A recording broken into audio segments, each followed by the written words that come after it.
Ay söylerim vatanın bütün toprağın, dağını bağını altın yaprağın. Kaşını büyüğünü tontunu yadın, çünkü ben vatanın yeğenindeyim.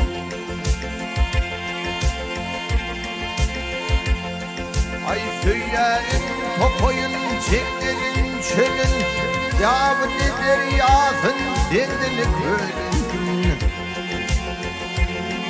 Ay bülbül göğürçünün nerede ben adın, çünkü ben vatanın yerindeyim. Bülbül göğürçünün nerede ben adın, çünkü ben vatanın yerindeyim.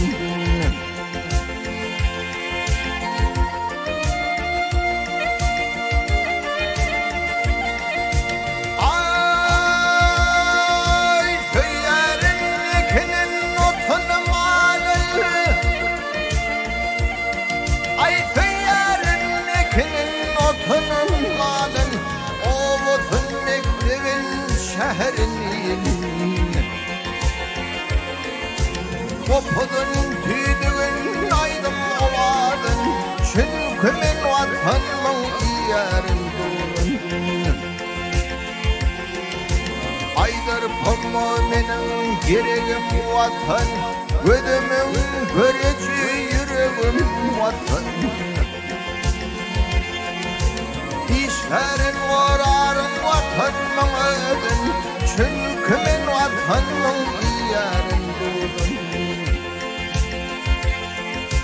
İşlerin vararın vatanın ödün, çünkü ben vatanın yerindeyim. Çünkü ben vatanın yerindeyim.